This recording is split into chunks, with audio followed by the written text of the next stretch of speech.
gente esperando a entrevista com o presidente do Conselho Deliberativo, ex-vereador, ex-presidente da Comissão de Defesa do Consumidor da OAB, Roberto Monteiro. Uma galera entrando.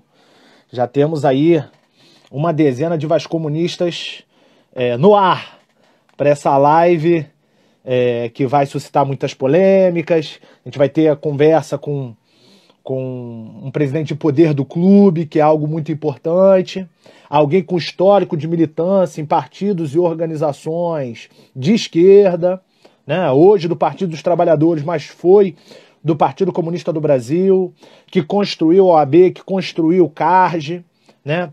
Durante muito tempo, uma militância muito firme no nosso clube e extra Vasco, também importante, né? Alguém que às vezes é muito criticável em alguns pontos, é polêmico, mas é uma figura importante para a gente entender o Vasco do século XXI, importantíssima, né? Um dos homens que tem construído o Vasco. Tá aí o Thalisson, tá entrando, o Cadu, mandando um abraço pro Caetano. Caetano tá dormindo, Cadu. Tem a Bia Franklin também entrando aí. João Pedro. Legal. Vamos fazendo esse aquecimento aqui. Vocês já mandem perguntas. Eu já tenho perguntas do vice-presidente Eloy Ferreira. Tenho perguntas de conselheiros do Vasco que pediram anonimato, porque são perguntas polêmicas que eu tenho certeza que o nosso presidente do Conselho Deliberativo não vai se furtar em responder, ele que não foge de nenhuma polêmica. Francesco, Jeff Barreto, aqui é Vasco, Sandro, alô Sandro,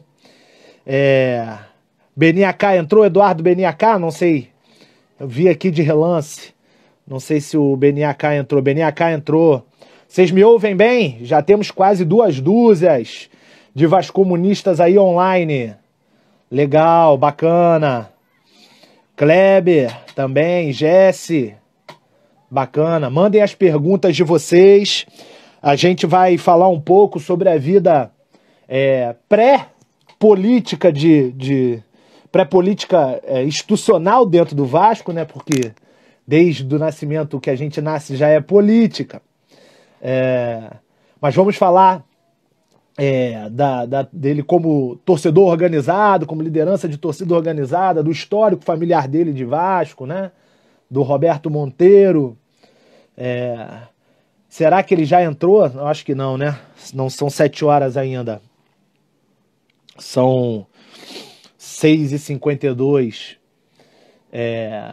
Hoje vai ter aula com Benemérito Roberto Monteiro, veja só, que coisa. Líder da Identidade Vasco, foi presidente do Conselho Deliberativo no primeiro mandato de Roberto Dinamite, foi oposição aos mandatos presidenciais de Eurico Miranda, pelo menos acho que a partir do segundo, pelo que eu me recordo, né? Guilherme, saudações vascaínas e comunistas, legal, bacana. Vamos conversar sobre aquela clássica foto dele entregando a camisa da Força Jovem para o presidente Lula. Quem mais a gente tem aqui? Temos muitos espectadores. Tô só... Boa noite, Vinícius. Tem a pergunta aqui do Vinícius sobre como fica o quadro político do Vasco. Pós-falecimento do Eurico, nós vamos questionar o Roberto disso, porque ele teve diversas fases de relação com o Eurico e com os grupos políticos do Eurico, e eu acho que é uma pessoa interessante para responder essa questão de como fica o quadro político do Vasco pós-Eurico, de que forma essa política do Vasco pode ser mais saudável para fazer uma instituição mais sólida, com as finanças mais bem resolvidas, né? Estamos só esperando ele entrar aí para conversar com a gente. Tem até botafoguense, olha lá, Bia. Tem até botafoguense ouvindo. Legal. Jovinco no Vasco, isso é coisa de levenciano, pelo amor de Deus, não caiam nessa. Olha lá o Sandro pedindo para perguntar ao Monteiro sobre a ausência da Força Jovem, o que influi. André Vitor, Grande vereador de São Gonçalo. Vai ter eleição ou não vai ter eleição? Nossa senhora, vai ser o parque de a Disneylândia do coronavírus, eleição. Pô, esse negócio vai ser pesado, hein? Hoje é uma live em que o Thiago Mantuano, quem vos fala, vai estar, e que o Bolsonaro não vai fazer uma caralha de uma cadeia de rádio e TV que desgraçou com a nossa live no encontro que eu tive com o Guto. Quem mais? Alan Eira. Tá aqui também. Pedro Bernardo. Léo, o Cléo da História. A porção de professor se lascando todo no EAD, né? 25. Essa é do Vinícius, essa invenção, tá? É copyright de Vinícius Baiano. A eleição como Disneylândia do coronavírus. Vamos perguntar sobre... Geraldo, vamos perguntar sobre a instabilidade financeira do nosso clube nos anos de 2019 e 2020, também deixada pelo Eurico em 2017, tem 13º de determinados funcionários administrativos do Vasco de 2017 que não foi pago, né? Vamos falar sobre esse descontrole das finanças do Vasco e a falta de transparência também, de certa forma, a que é acusada a gestão do clube por membros de diversos grupos políticos, incluindo, né, principalmente, da identidade liderada pelo Roberto Monteiro, né? Vamos conversar bastante sobre isso. Yuri Franco, também aqui. Rapaz, o negócio tá pesado, hein? O Monteiro suscita realmente amores e ódios. Será que ódios? Espero que não. Vascaíno, de esquerda. Nós podemos e devemos ter todas as críticas a ele, mas vamos reconsiderá-las. Leandro Valentino, boa parte da nossa conversa de hoje vai ser sobre a formulação, na verdade, antes mesmo da formulação da história, né?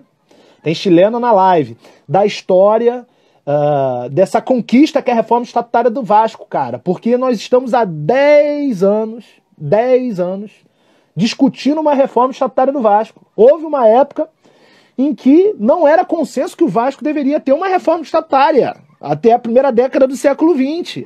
Teve que ter um convencimento político. Nós tivemos que ter um convencimento político. Diversas forças políticas do Vasco tiveram de se convencer que o Vasco necessitava de uma reforma estatutária. E nós tivemos 10 anos de acúmulos, indas e vindas, sobre a reforma estatutária do Vasco. E o Roberto Monteiro foi um dos principais atores nessa construção que, se Deus quiser, a gente vai ter novo estatuto em 2020 ainda. Roberto Monteiro entrou. Aê, o nosso entrevistado. Deixa ele pedir aqui a permissão e a gente já vai botar ele na linha. Roberto, peça a permissão. Ou eu consigo convidá-lo? Será que eu sei fazer isso? Vamos lá.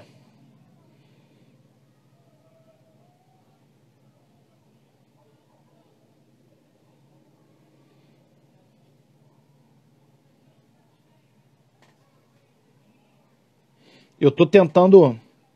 Eu não sei se eu perdi a solicitação dele, né? Eu perdi, mas eu tô tentando procurá-lo aqui. O problema é que tem muita gente assistindo para incluí-lo na conversa. Achei, vamos ver. Fiz aí a solicitação, tô tentando convidá-lo.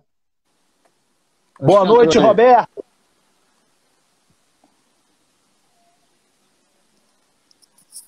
Alô, tá me ouvindo? Boa noite, Roberto. Tá me ouvindo? Te ouço. Bem ao fundo, mas te ouço. Vamos ver se vai melhorando aí o som aí. Tá melhorando? Como é que é? Tá melhorando. Chegando o microfone um pouquinho próximo da boca, já melhora bastante. Melhora agora? Tá dando. Eu acho que o pessoal vai falando aqui nos comentários, pelo menos pra mim tá dando pra ouvir. Não, eu tô te ouvindo bem. Então, Roberto, boa noite, primeiramente. Meu nome é Thiago Mantuano, eu sou sócio do Vasco, sócio geral do Vasco mais de 10 anos, há um bom tempo. Sou membro da Vasco Comunistas, militante do PSOL. A gente te convidou para um debate não muito formal, né? Para que o torcedor vascaíno e progressista da Vasco Comunista pudesse se entender melhor a sua figura, a força política que você compõe, e também saber um pouco dos meandros, dos detalhes da sua vivência nessas 2 últimas décadas de Vasco, e também algumas explicações, esclarecimentos sobre alguns temas que, nesse último triênio, ficaram candentes na tua mão como presidente do Conselho Deliberativo, que já foi antes, né? Eu queria que você se apresentasse, porque muito se fala sobre a sua figura, as pessoas batem sem dó nem piedade, e nós queremos que você tenha o direito de se apresentar para o vascaíno, para o progressista, para o trabalhista, para o comunista que está ouvindo a gente aqui. Ô, Thiago, primeiro te agradecer aí o convite que você me fez. É sempre um prazer poder participar de qualquer programa do ponto de vista, quando a gente aceita, a gente vai, porque a gente está entendendo que sempre faz um bom debate, e o debate sempre enriquece tanto aquele que ouve como aquele que também fala. E, assim, fico muito feliz, né, de poder aqui fazer o primeiro contato direto com a Vasco Comunista, até porque fui filiado a um partido comunista por 17 anos, 17, 18, mas hoje eu estou numa outra força política também do nosso campo, vamos assim dizer, mas não costumo a misturar as coisas de Vasco com a política em geral, não. Nosso grupo político lá, do qual eu pertenço, é um grupo que tem gente de todas as matizes, todas as linhas ideológicas, e é uma coisa bem mais ampla. Claro que cada um tem suas opções políticas, eleitorais de fora, isso obviamente não escondo de ninguém o meu lado e meu campo. Então eu fico feliz de poder pelo menos estar dialogando com as pessoas que são do nosso campo, para falar. Muitos não entendam porque às vezes de uma determinada posição, e a gente vai estar aqui para tentar ao máximo esclarecer as posições como elas são, como é que elas são dadas às vezes, né? Então, as contrariedades que elas possam gerar no momento, e levando em consideração sempre o momento em que as posições são tomadas, né? Porque a gente sabe que é muito fácil avaliar. A gente que milita muito no campo do nosso campo político, né, de esquerda, eu aprendi que a gente avalia muito e avalia muito bem. Mas na hora de realizar, a gente às vezes temos problemas que a realização ela é rápida, célere, e às vezes ela é dada a equívocos, né? Então, mas ela sempre tem ela nos oferta algumas possibilidades de podermos também aprender com os nossos erros. Então, a gente está aqui mais para fazer esse debate. Tenho boas referências de vocês todos aí, do Grupo Vasco Comunista. Tenho alguns amigos que participam aí do Grupo Vasco Comunista. Tem gente que é membro da nossa chapa, né? Membro conselheiro do Vasco, que faz parte do Vasco Comunista. Thiago Machado, o Everton. Isso. Então, o Leandro, que é o suplente lá no Conselho Fiscal. Quer dizer, a gente tem assim, uma série de pessoas que a gente tem boas referências e sabe que, enfim, aí tem pessoas que são do nosso campo, que dá para a gente dialogar fazendo e recebendo as críticas que tiverem que... E até esclarecer, porque eu acho que aí a compreensão também vai além, né? O bom quando a gente caminha com o nosso campo é porque fica mais fácil o nosso diálogo. Eu tenho sempre certeza de que é muito mais fácil dialogar. Mas eu estou à disposição, não quero tomar muito tempo inicial. Eu vou poupar da apresentação, que eu acho que todo mundo tem já muito conhecimento de causa, de mais de 30 anos de Vasco, enfim, todo mundo já sabe mais ou menos das nossas relações de vida dentro do Vasco, e alguns também sabem da relação política eleitoral para fora, 2 mandatos de vereador na cidade do Rio de Janeiro. Deixei de ser quando eu tive 17.500 votos, fui bem votado, mas o partido não fez o coeficiente eleitoral. Enfim, mas é uma outra história, uma outra vida. Mas estamos aqui para falar de Vasco e foi só essa pequena apresentação aí. Tá legal? E, Tô todo a teu dispor aí, amigo. Roberto, tenta botar o celular de pé. O pessoal tá falando que você tá deitado, você aparece deitado na tela. Tenta pôr o celular de pé, se você conseguir, se não ficar muito instável aí. Consegue, porque é o seguinte, eu tô com carregador. Não tem problema, então. Se eu colocar ele de pé, pode ser que durante a entrevista eu possa perder a bateria. E aí não tem problema, então. No meio da entrevista eu posso até virar. Deixa eu te fazer uma pergunta, uma curiosidade que pintou no nosso grupo da Vasco Comunista. Tem mais de 200 vascaínos. Antes do Roberto, inclusive líder de torcida organizada, antes do Roberto, sócio do clube, qual era a tua relação com o Vasco? Era de família? Qual foi o grande ídolo, o grande time do Vasco que encantou o Roberto, o pequeno Roberto, o Roberto adolescente, e que te enfiou de cabeça nesse troço, nessa loucura que a gente tá? Eu diria que é o seguinte, né, cara? Desde que eu me conheço como gente, eu já me conheci Vasco. Então, se eu te falar que hoje, claro que os avós, por parte de pai e mãe, eram Vasco. Família toda de vascaínos. Então você já nasce naquele berço de vascaínos. Então você já, 7 anos de idade, teu time de botão, 6 anos, é todo mesclado de Vasco, todo colocado ali de Vasco, você bota o nome dos jogadores, desenha ali o estádio com o nome das torcidas em volta. Então, aí quando você vai ver, aí você vai descobrindo a história do Vasco, aí você vai também se apaixonando, e aí você tem certeza que é esse clube mesmo que você tinha que escolher. E aí a convicção firma e nunca em nenhum momento tergiversei nesse aspecto. Então, foi uma coisa que foi familiar num primeiro momento, mas que foi, do ponto de vista da gente garoto, gostar de jogar bola, gostar de futebol. Não que eu jogasse bola, não, tá? Eu fui sempre um péssimo jogador, tanto que eu ia escalado pro gol. Mas faz parte da vida. Mas a gente foi dessa forma, entendeu? Então, e aí, quando a gente começa, e aí se torna um torcedor mais apaixonado, obviamente já na fase daquela polêmica que tinha Zico, Roberto Dinamite, e isso acirrava, porque era impressionante, né? Você ia para a escola, era uma média de 7-1, 10-1, rubro-negro, pelo menos aonde eu estudava, né?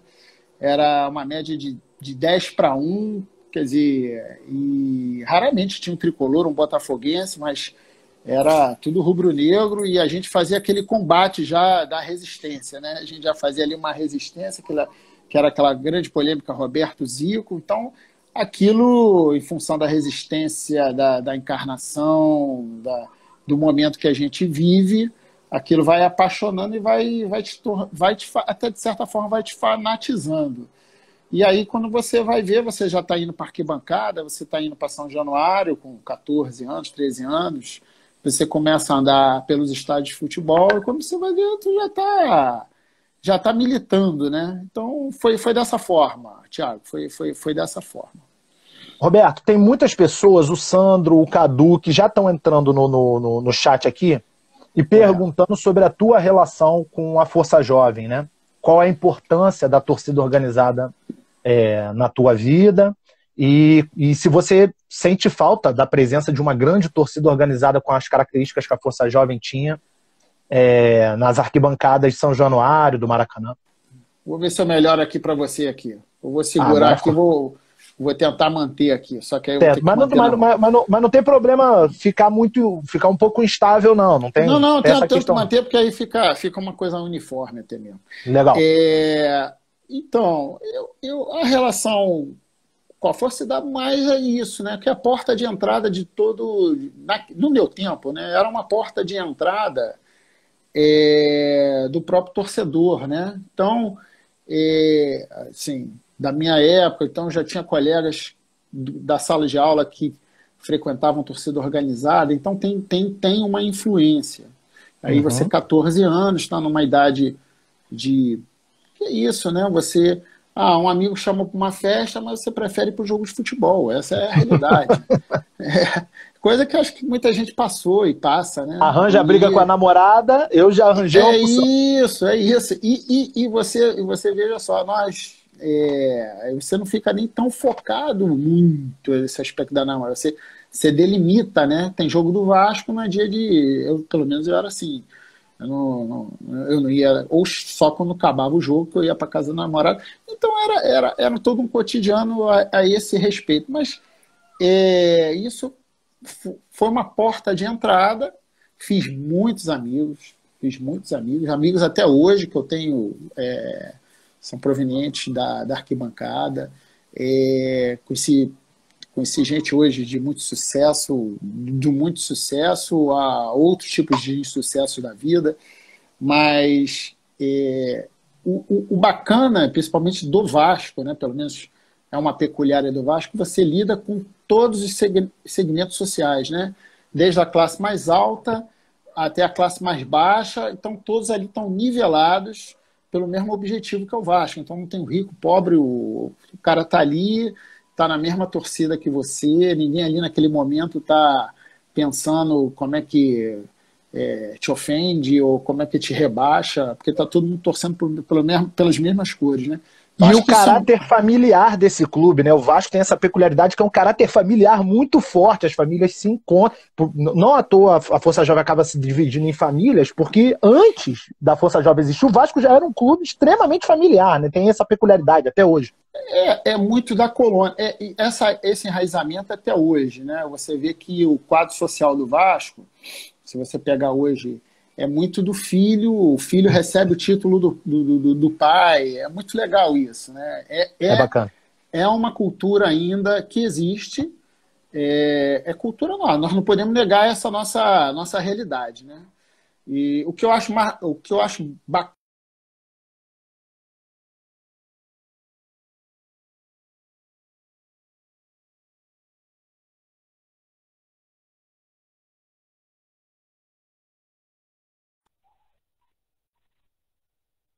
força popular que muitos, principalmente a grande mídia, né, ela tenta esconder a força popular do Vasco, mas ela não consegue, porque você vê que hoje um clube com as características populares hoje que se mantém, obviamente, o Flamengo ele conseguiu furar isso, mas furou de tanto que foi massificado pela grande mídia, porque o Vasco ele é o tradicional clube de subúrbio, é o tradicional clube de raízes populares, isso eu não tenho dúvida nenhuma. Você vê a concentração dos sócios do Vasco, eu posso dizer isso porque eu candidato vereador, eu tive alguns votos relacionados a Vasco, a concentração de vascaíno está evidentemente na Zona Norte. Na Zona Oeste, ela teve um grande estrago por efeito da mídia. A Zona Oeste, ela de certa forma, ela conseguiu concentrar lá mais rubro-negro. Mas eu tenho certeza que, por exemplo, na Zona Norte, o Vasco ele é de uma proporcionalidade, se bobear, maior até do que a torcida do Flamengo. Mas obviamente... Na região da Leopoldina, eu não tenho dúvida em afirmar. Eu não tenho os dados estatísticos, mas eu poderia dizer, eu não ouso dizer isso na Zona Oeste, porque eu vejo, e já andei por lá, vejo que realmente a torcida do Flamengo lá é um pouco, ela tem uma certa hegemonia, mas não quer dizer que não tenha muitos vascaínos lá não, tem muitos vascaínos, mas o que eu quero dizer, o que eu fico admirado é essa parte de Zona Norte, Zona Leopoldina, aquela altura ali de Bom Sucesso, é uma área realmente de muita, vamos dizer assim, de muita influência do Vasco, assim, do torcedor vascaíno, né? É uma coisa que permeia bastante. Já novas áreas, não, as áreas crescentes na cidade do Rio de Janeiro, como foi o caso da Barra da Tijuca, que é uma região mais recente, é uma região nobre, né? Que ela foi, é o chamado, é o novo. Então, o cara prosperou um pouquinho, começou Jacarepaguá, a Barra. Essa região é uma região mais já não é uma região já de tantos vascaínos, não. Mas existem vascaínos, etc. E de uma torcida nacional, né? De uma quantidade de sócios, agora sócios torcedores no Brasil inteiro, né? É uma responsabilidade que o nosso clube tem. Chama atenção isso, né? Eu acho que a questão da nacionalização da torcida do Vasco, ela se deu muito não é bem o meu tempo, mas alguns explicam isso, e talvez expliquem até melhor do que eu, que é a questão da influência da Rádio Nacional, que transmitia muito jogo Vasco, os jogos do Vasco e do Flamengo na Rádio Nacional, e isso repercutia no Brasil todo, e isso formou torcedores, né? Especialmente na época do Expresso da Vitória, né? Sim, influenciou muito a questão da torcida, que aí veio de um tempo a televisão veio com os jogos do Paulista, né? Dos jogos de São Paulo, que eles tinham interesse no mercado de São Paulo, então eles começaram a projetar muitos clubes paulistas para além de São Paulo. Claro que quando você bota São Paulo, ele tem o dobro do estado do Rio de Janeiro, né? A população de São Paulo é minimamente o dobro do Rio de Janeiro. Então, obviamente, isso tem influência na hora do impacto de mercado. Então, eles tentaram e acho que tiveram algum nível de êxito de um tempo para cá. Nacionalmente, o Corinthians já tinha até uma projeção para ser um grande clube de São Paulo, mas eles conseguiram projetar clubes como São Paulo, Palmeiras, que até então, nacionalmente, não tinham essa projeção. Mas eu ouso dizer que, tranquilamente, o Vasco, ele é hoje, sem dúvida, eu tenho dúvida desse mercado que diz que a gente está em quinto nacionalmente, é porque São Paulo tem uma desproporcionalidade. Mas eu ouso dizer que eu acho que a gente ainda é a segunda maior torcida do Brasil. Obviamente que teremos que aprofundar os dados, mas é difícil. Agora, tem que ter mais dados. É só uma opinião de um mero torcedor, vamos assim dizer. Roberto, a gente poderia falar muito sobre a tua experiência nos últimos 20 anos, né, como oposição às gestões do Eurico, como presidente do Conselho Deliberativo do Dinamite, mas esse último triênio no Conselho Deliberativo, você há de convir que foi uma doideira, aliás, uma doideira construtiva, né? Foi muito construtivo. Então, eu queria que você tocasse primeiro nas questões com relação às tensões com a administração, né? A gente está vivendo nacionalmente um momento em que os poderes estão se degladiando. O presidente da Câmara e o presidente da República, que é um asno, fica dando patada no presidente da Câmara. Mas, de certa forma, a gente viu também o presidente da diretoria administrativa, o Alexandre Campelo, você, o presidente do Conselho Fiscal, Edmilson Valentim, e em alguns momentos até o presidente do Conselho de Beneméritos, o Silvio Godoy, também se bicando, o presidente da Assembleia Geral se bicando com o Campelo pela questão da lista para a Assembleia Geral que vai consultar a respeito do Estatuto. Então, eu anotei aqui, nós tivemos tensões com relação à votação de balanço, que sempre tem, mas foram acrescidas, com pedidos de inquérito seríssimos com relação a acusações à gestão e dos pedidos de empréstimos também, que foram bastante debatidos. Eu sei que debater cada um deles especificamente é muito difícil compilar, mas eu queria te perguntar sobre como foi gerir o Conselho Deliberativo nesse clima. Doideira, né? Faz parte da luta, né? É porque a gente tem que desmistificar algumas coisas, né? Obviamente que o torcedor, você pode discutir o Vasco em qualquer lugar. Nós estamos discutindo aqui o Vasco hoje, batendo aqui um papo aqui no fórum, mas o fórum oficial de discussão do Vasco, ele é o Conselho Deliberativo, é o parlamento, né? Vamos assim colocar. É o fórum oficial dos grandes debates, dos grandes temas do Conselho Deliberativo, do Vasco. O Conselho Deliberativo, você não vai discutir o Vasco. Aí o pessoal, não, vamos discutir isso agora. Primeiro a gente tem que saber pontuar. Olha, se você é eleito para uma determinada função, cabe àquela função sua ser dado voz, aquela função que você exerce. Você é um conselheiro, você tem que ter voz, você tem que ter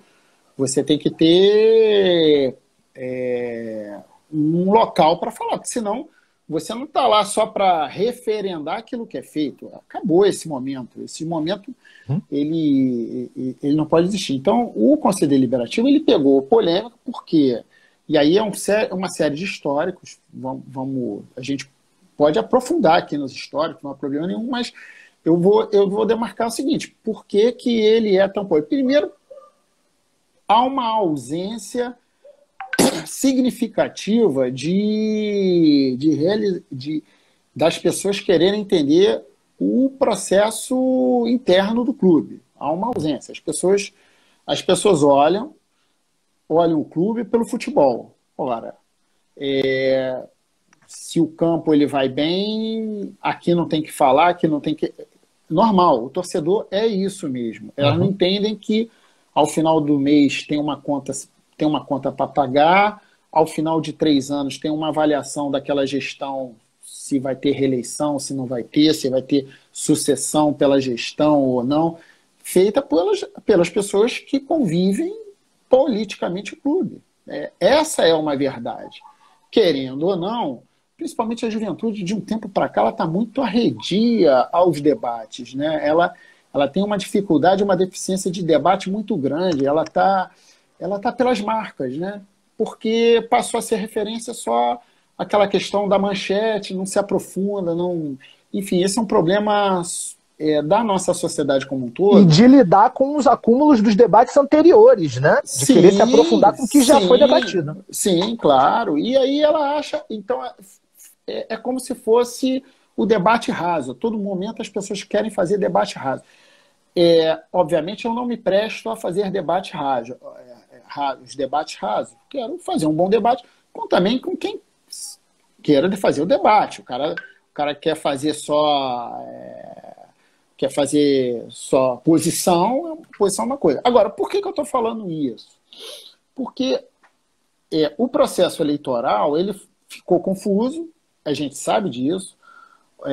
Nós já fizemos até a nossa autocrítica a respeito do processo eleitoral que elegeu o presidente Alexandre Campelo. Nós fizemos a nossa autocrítica, e isso foi público, em nota oficial, porque nós confiamos numa pessoa que talvez não merecesse a confiança. Talvez não, nós temos certeza que não merecia a confiança.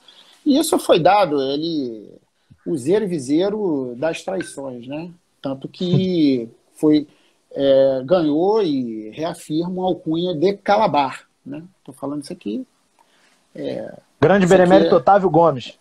Não, enfim, eu não estou aqui buscando coisa, não, só ganhou essa alcunha.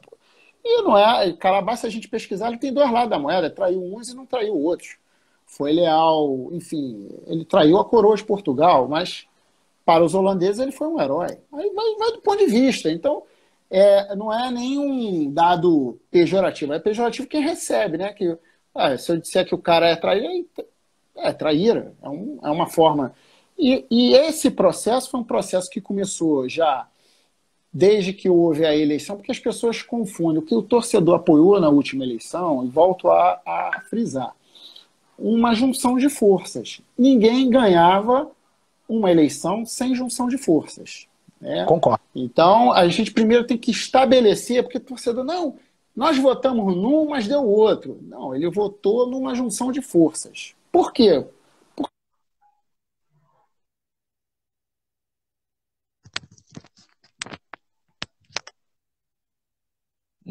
Eu acho que a internet do Roberto... voltou. Tá legal aí? Voltou. Ficou bom? Voltou. Você falava da junção de forças na chapa de 2017. Isso, houve a junção de forças. Essa junção de forças, obviamente, ela teria um momento de decisão que seria em janeiro.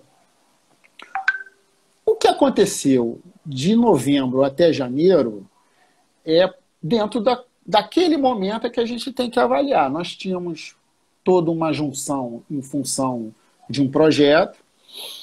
Esse projeto, em determinado momento, de novembro até janeiro, ele, pelo principal interlocutor daquele que nós apoiávamos, que é o atual presidente, ele vinha dando água, e aí é mais fácil perguntar a ele, que ele se dizia traído lá, porque o cara foi lá negociar com o Eto'o, não levou ele, enfim, coisas nesse sentido, e dizia o seguinte, quero romper, obviamente o grupo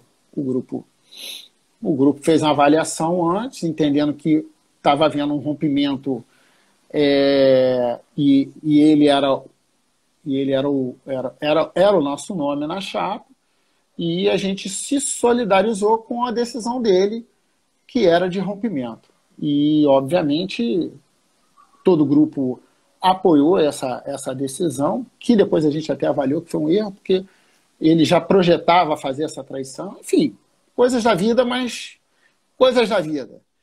Mas tem uma nuance que... Roberto, tem uma nuance que precede... Sim. Você consegue me ouvir? Tá ok aí? Roberto, tá ok. Você consegue me ouvir? Thiago. Alô? Picotando bastante. Melhorou. Melhorou? Tá bem aí agora? Então, tô te ouvindo bem.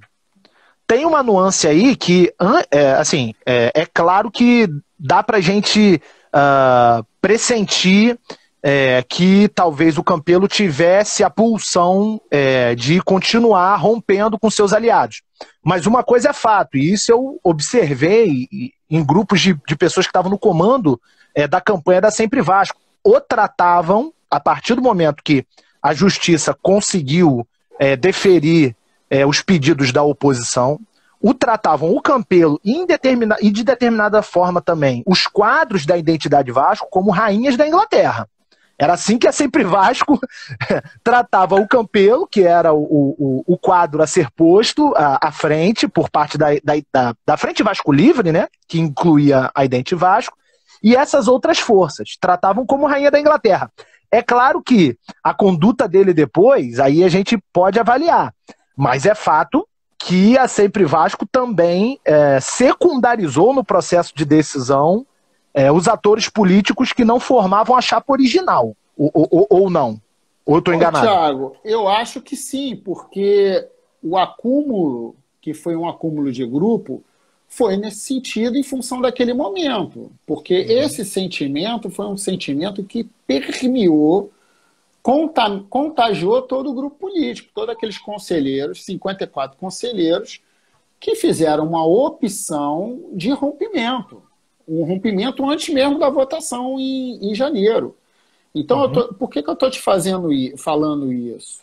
Obviamente que a vontade dele ela era significativa, mas obviamente que o grupo também permeava isso. Mas não tô...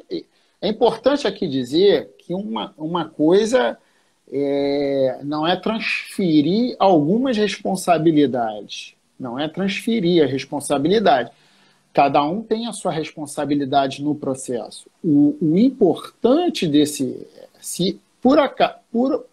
vamos supor, se por acaso havia falta de habilidade por parte da Sempre Vasco, também deveria haver um esforço de continuar para evitar o desgaste que foi o janeiro. Deveria haver mais um esforço nesse sentido, porque a gente culminou com isso aí. Foi janeiro, 4 meses depois, já em maio, já houve o rompimento conosco, e o rompimento não foi o rompimento dele conosco, foi um rompimento nosso com ele. Porque a gente chegou à conclusão, isso é muito, tem que ter muita clareza nisso. Não foi ele que rompeu com a gente. Nós rompemos com ele porque nós vimos que o que a gente poderia dizer assim, ele vendeu um produto que ele não conseguia entregar. Ele era uma pessoa sem palavra, uma pessoa que efetivamente, não vou entrar aqui, gerou várias ações, várias desconfianças, em função de várias ações, e essas ações foram, até certa forma, levadas ao Conselho Deliberativo. E aí, obviamente, talvez também... Mas acho que essas coisas elas são importantes, né? Porque você leva e depois você tem as consequências. Porque tenho certeza que hoje muita gente que votou para deixar ele lá, com medo do nosso grupo político, porque os caras que vão assumir são eles, aquela besteirada, né? Entende hoje que os nossos motivos eram reais, né? Os nossos motivos eram reais. E um dos grandes problemas que o Vasco vive, pelo menos eu acho que desde 2008, são essas descontinuidades administrativas e políticas que geram desperdício, geram uma porção de iniciativas no Vasco que começam e não florescem. Né? Não, se você for ver, e nós vamos sofrer isso daqui a 3 anos, porque daqui na próxima também tem uma grande chance disso. Porque quem ganhar essa eleição tem uma chance enormemente de querer colocar a conta no outro. Sempre tem uma herança maldita. Sim, Você sim. tem uma herança maldita. Isso eu vi do Roberto Dinamite, quando assumiu em função da gestão do então Eurico Miranda, aí assume o Roberto Dinamite, e depois, quando retorna o Eurico, também encontrou uma chamada herança maldita. Não vamos dizer aqui quem estava certo e quem estava errado. Quando assume essa gestão, que há um rompimento e há uma vitória do então candidato da situação, que era o Eurico, o que ampara toda a discussão do atual presidente é sempre dizer o seguinte: eu encontrei. Ora, então para que faz campanha? Você não sabia o que encontrar? Você não sabia o que realmente encontrar? O problema é que o discurso da campanha, eu tenho a solução, eu vou exercer, eu vou ser transparente.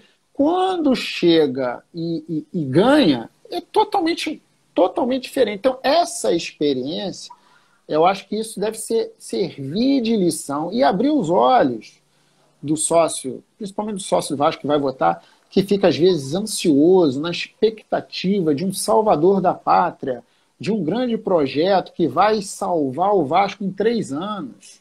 Ideias mirabolantes. Ideias mirabolantes. Como se nos outros clubes também não tivesse. Futebol é isso. São 20 disputando o campeonato nacional, um vai ganhar. 4 vão rebaixar. Então, 4 vão para a Libertadores, dependendo se vai ganhar ou não a Sul-Americana, a Copa do Brasil. Então, aí pode ir um pouco mais. Mas o que eu quero dizer, isso que eu estou falando. Então, a case de sucesso, ela tem que ser o seguinte: como é que eu melhoro em 3 anos? Como é que eu tenho resultado futebolístico também em 3 anos? Porque a questão... Ninguém comemora um balanço que foi auditado por uma grande empresa. Ninguém sai com isso aí, com a faixa de campeão. Olha, eu tenho um balanço auditado. Não, o torcedor não está nem muito preocupado com isso. E, inclusive, muitos sócios não estão nem muito preocupados com isso. Então, isso é papo de vendedor de garrafa vazia. Isso é papo de vendedor de garrafa vazia. E aí, alguns caem nesse discurso. Porque é o discurso seguinte: talvez a forma do sucesso do Vasco é o retorno imediato a um time competitivo e um time que disputa título. Sim. Qual é a fórmula disso? Pô, eu vou dizer assim, eu também não tenho aqui, o estalo do dedo do sucesso. Agora, minimamente as coisas transparente com os empresários que são envolvidos no Vasco, que estão nas relações. Porra, o empresário não pode escalar time de futebol, não pode escolher treinador, não pode determinar quem vende, a hora que vende. E são transações de milhões, porque hoje, infelizmente, nós temos um estatuto, que é um estatuto, de certa 79, forma... né? De 79, não estou dizendo que o estatuto do Vasco até um estatuto razoável, que durou esse tempo todo, mas é um estatuto presidencialista. Deixa inclusive te perguntar, porque esse seria o próximo ponto da nossa pauta, a quantidade de perguntas que a gente recebeu e está recebendo aí no chat sobre reforma de estatuto é um negócio absurdo. Eu queria pontuar algo que é importante que a gente saiba. Parece que a reforma do Estatuto do Vasco foi construída de um ano para cá. Essa proposta pode ter sido construída de forma muito recente. Mas o convencimento sobre a necessidade de se reformar esse estatuto é um convencimento que já leva mais de uma década, correto? Então já teve propostas frustradas para reformar o Estatuto do Vasco, muito debate acumulado. Já teve 1 ou 2 comissões além dessa, não sei se eu estou enganado, né? Você foi presidente do Conselho Deliberativo, então houve uma época, nos anos 2000, que o próprio Eurico, boa parte do pessoal dos grupos do Eurico, diziam que o Estatuto do Vasco era como a Constituição Americana, que não deveria se mudar, deveria ser eterno, e não deveria se reformar e nem se adequar ao Código Civil. Então, demorou. No Vasco as mudanças são difíceis, mas quando elas acontecem com uma força muito grande. Eu acho que você sabe um pouco disso, ou muito mais do que eu. Demorou para a gente emplacar uma reforma de estatuto, e agora está para acontecer. A gente queria entender a tua experiência nessa elaboração histórica de tanto tempo, né? Vamos lá. Qual é o maior legado que a gente pode deixar para o Vasco? Eu acho que é essa questão. O Vasco realmente só vai ser novo se ele tiver mecanismos novos de controle. Eu não tenho dúvida disso. Eu acho que o Vascaíno tem que parar com esse negócio que alguma entidade vai descer e vai ser o salvador da pátria. É a cultura paternalista brasileira, do brasileiro. Mas, avançando sobre isso, no final da gestão, do início da segunda gestão do Roberto Dinamite, nós montamos uma comissão essa que participou até hoje, que é o presidente do Conselho de Benemédica, hoje o Silvio Godoy, que é o presidente. Ele chegou a participar dessa comissão. Quando ela estava avançando, no meio do caminho, ele saiu por divergências. Enfim, eu não vou entrar nas divergências, mas ele parou de ir nas reuniões. Mas as reuniões, elas findaram-se e elas chegaram a alguma conclusão. Essa proposta, que teve auxílio e a formatação do Marcelo Oliveira, que foi o advogado que chegou e fechou a proposta, foram debatidas, me lembro, até foram debatidas muito na OAB. Então a gente fazia muita reunião na OAB e isso já vamos botar lá na primeira comissão. E formou um escopo. Obviamente que a gente estava terminando um processo eleitoral, terminando um mandato, e em função de estar terminando esse mandato, nós mesmo assim concluímos uma reforma. Cheguei a apresentar isso para todos os presidentes de poder. Na época, o presidente da Assembleia Geral era o Olavo, o presidente da diretoria legislativa era o próprio Dinamite, o presidente do Conselho de Beneméritos... Era o Eurico. Era o Eurico, foi entregue em mãos para ele. Foi até numa reunião do Conselho Deliberativo. Enfim, e para o presidente do Conselho Fiscal, eu não me lembro se foi entregue. Mas, enfim, para todos os poderes, eu me lembro que foi entregue em mãos. E eu até coloquei, eu sei que nós não temos mais, porque final de mandato, acho que não vai ter, o Vasco estava muito dividido, né? E era uma proposta já em vias de... O Eurico tinha uma grande possibilidade de retorno, e não era o Roberto Dinamite na reeleição, enfim, tinha todo um ambiente político, mas tinha a conclusão.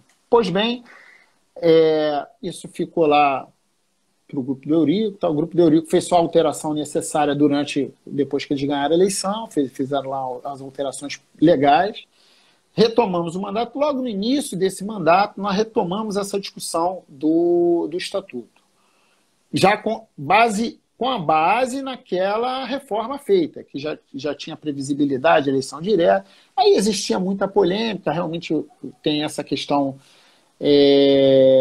que existia polêmica, porque aí começou a polêmica se o Campelo ia conseguir terminar o mandato ou não. Uhum. Aí tinham outras polêmicas que envolveram as sindicâncias.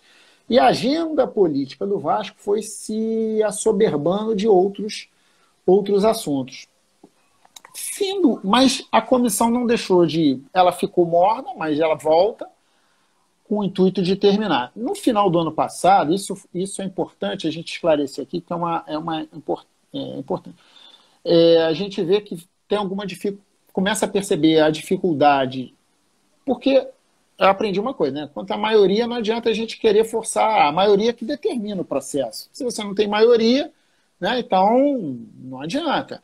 Mas no final do ano, nós partimos para uma conclusão e levamos o Estatuto,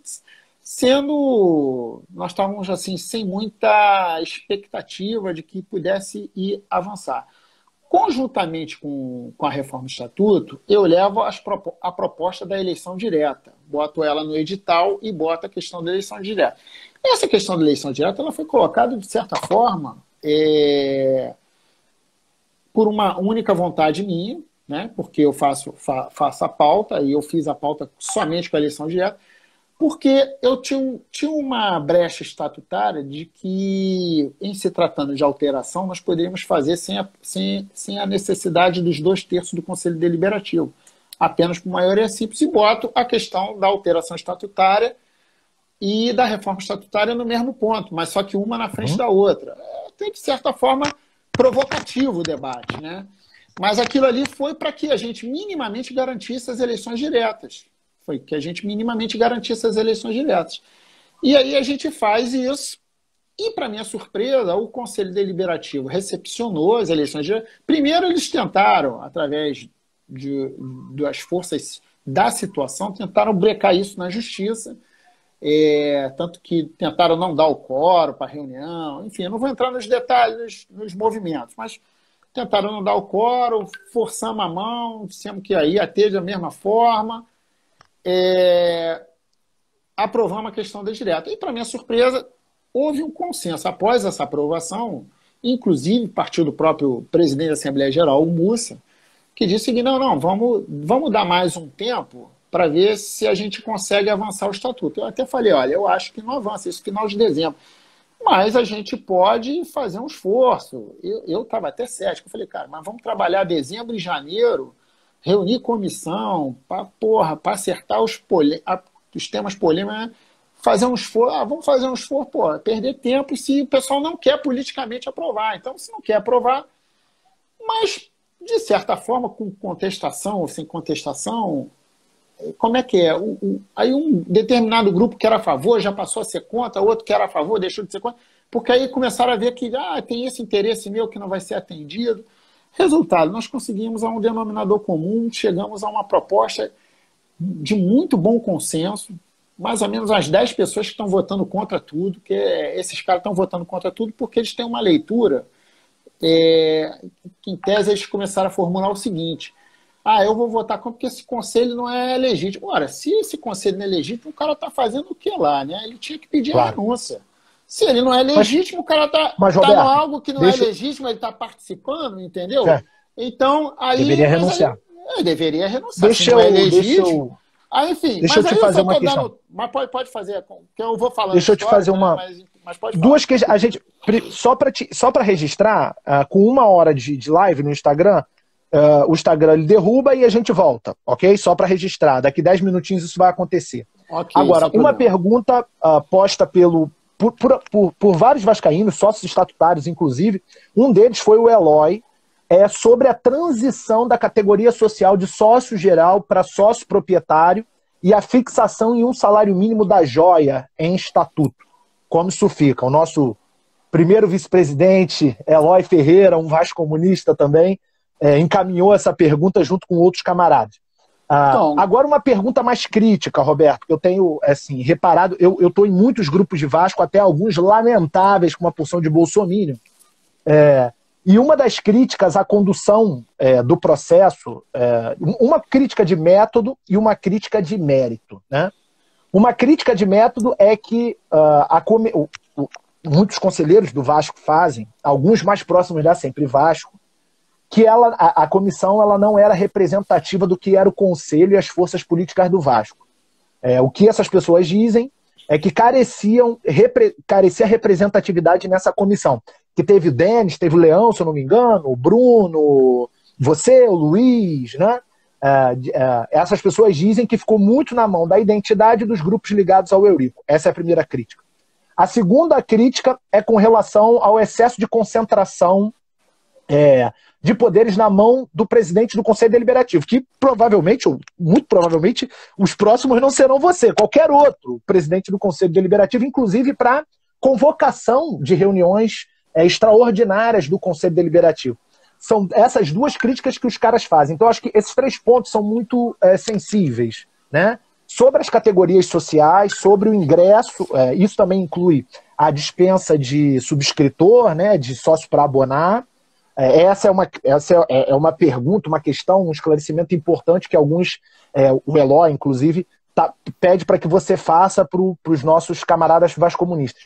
E essas duas críticas, né? A crítica de método sobre a composição da comissão e a crítica de mérito da concentração de poderes na mão do presidente do Conselho Deliberativo, inclusive em detrimento aos presidentes de outros poderes, com muitos poderes para acossar a diretoria administrativa. É isso que eles questionam da proposta formulada. Então, vamos lá. Primeiro, agradecer aí as indagações do Eloy. Vou começar por proposta. Ela está resolvendo essa questão da categoria de sócio geral, ela transforma tudo em proprietário. Basta ter 1 ano e meio, já migra, né? Se ele pagou tal, ele migra automaticamente. Sem nenhum ônus, ok? Sem Legal. nenhum ônus. Legal. A sócio proprietário ele fica tabelado em valor de um salário mínimo. Então, que a gente está entendendo que é o título sócio proprietário mais barato do Rio de Janeiro, que assegura, com certeza, a característica popular do clube. Resolve essa questão do sócio geral, que é aquele negócio, 3 meses cai, quem é amigo do rei fica, quem não é.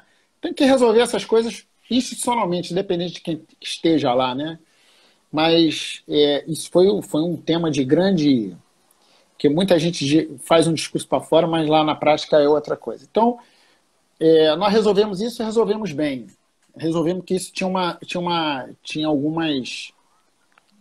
alguns esticas e puxas ali e tal, isso aqui. O que é importante é o seguinte, então vamos à primeira crítica de forma quanto à forma da composição, ok?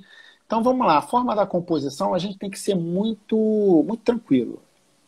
Ela começa de uma forma com os representantes de determinados grupos políticos. Com o passar do tempo, por exemplo, um determinado membro passou de ser oposição, passou a ser situação.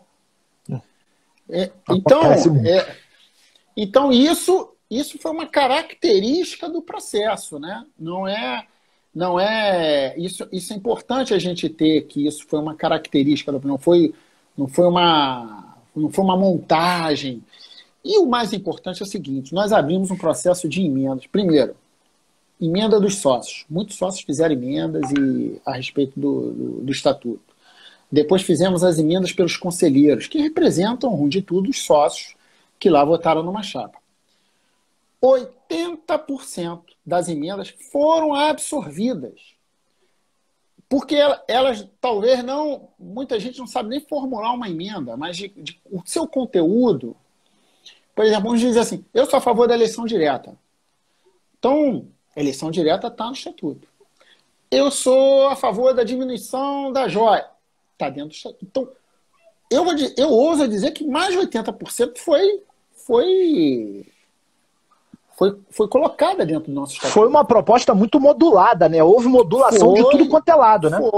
Foi. Acertamos. Nós acertamos. Recebemos proposta até o último minuto da agulha. Não dava para abrir como um todo. Olha, vamos aqui receber. Todas as... Teve uma que foi no final o tal da fraude eleitoral, que eu fui abordado num programa de internet desse. Um cara me questionou. Por que o estatuto não consta? Aí ele foi pegar um negocinho, olha, que o estatuto... Aí ele falou do estatuto, se não me engano, acho que o cara falou do estatuto do Bahia, que tem... Eu acho até que o cara devia ser torcedor do Bahia, porque ele estava mais por dentro do Bahia do que do Vasco, né? Impressionante que tem uns caras que... o Vasco acho que está muito maior do que o Bahia, com todo respeito ao Bahia, mas tem uns caras que têm uma fixação, uma neurose, que o dos outros é melhor, que é uma coisa absurda. Não, do Vasco também é bom, e do Vasco também pode ser aperfeiçoado. Se o cara tiver uma coisa boa, vamos aproveitar. Eu não sou arredio a esse tipo de situação. Ao contrário. Então, achei a proposta boa, levei para a comissão absorveu por unanimidade. Fez ali uma alteração por unanimidade. Quer dizer, nós coletamos da sociedade vascaína como um todo proposta até o último minuto do segundo tempo. Até a prorrogação. Nós avaliamos e trabalhamos do ponto de vista um consenso para, obviamente, minoria não ganha maioria. Obviamente tem que ter lá os 2/3 para uma aprovação de texto. E foi trabalhado isso, tiramos lá aqueles pontos que talvez tivessem divergência. Roberto, perdão, a live tá para cair e aí a gente volta. Fechou? Quer parar aqui agora e a gente continua? Vai cair em 15 segundos. A gente volta. Alô? Beleza. Ninguém vai embora, tem muita coisa ainda o que falar. Mais uma livezinha. Valeu?